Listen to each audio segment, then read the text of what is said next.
Hello दोस्तों, मेरा नाम डॉक्टर मनीष जांगड़ा है। मैं अभी दिल्ली के राम मनोहर लोहिया हॉस्पिटल में कार्यरत हूं।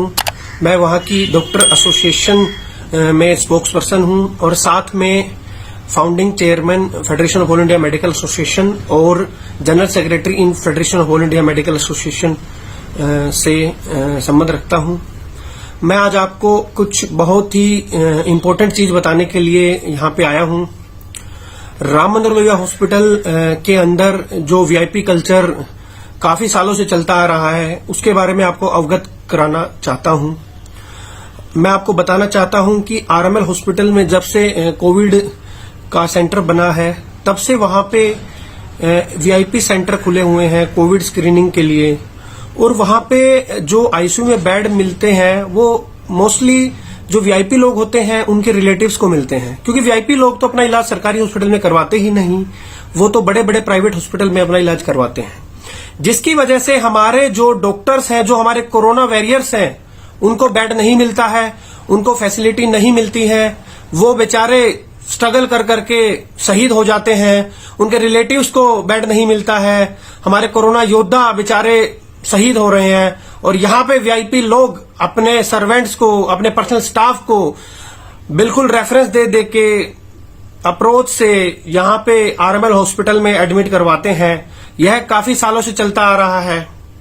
अभी कोविड का टाइम तो यह बहुत ज्यादा बढ़ चुका है। मैं एक ऐसा एग्जाम्पल देना चाहता हूं कि मैं 3 दिन पहले कोविड अपना सैंपल देने गया था, क्योंकि मुझे कुछ लक्षण महसूस हो रहे थे। मैं वहां पे गया तो मेरे से पहले कम से कम आरएमएल हॉस्पिटल के ही 4 चिकित्सक लाइन में लगे हुए थे। वो बेचारे कम से कम 1.5 घंटे से वहां लाइन में लगे हुए थे और वो अपनी ओपीडी छोड़कर वहां पे लाइन में लगे हुए थे, जिससे कि ओपीडी छोड़कर उनको आने के बाद जो नॉर्मल पेशेंट्स हैं उनको काफी तकलीफ हो रही थी। मैंने उनसे पूछा कि आपको कितना टाइम हुआ है। एक ने बोला 1 घंटा, एक ने बोला 1.5 घंटा, एक ने बोला 2 घंटा। और मैंने बोला आपका टेस्ट क्यों नहीं हो रहा है। उन्होंने बोला कि हमारे से पहले ये नेताओं के रेफरेंस दे के आए हुए हैं, कोई मिनिस्ट्री से आया हुआ है, कोई किसी के रेफरेंस से आया हुआ है, इनका सैंपल पहले हो रहा है। यह देख के मैं काफी व्यतीत हुआ। फिर मैंने अपने सैंपल के लिए उनसे पूछा और अपना रजिस्ट्रेशन फॉर्म भरा।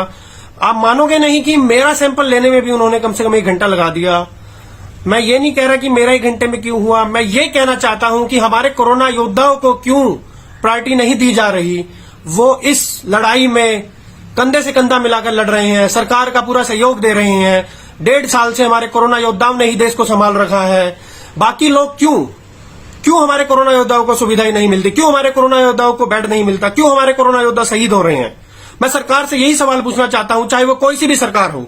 मैं हर सरकार से ये अपील करता हूं, हमारे कोरोना योद्धाओं का साथ दें। अगर कोरोना योद्धा हमारे देश की रीढ़ की हड्डी है इस टाइम पे, अगर कोरोना योद्धा हमारे देश के बलिदान हो गए, शहीद हो गए, तो इस देश को कौन संभालेगा।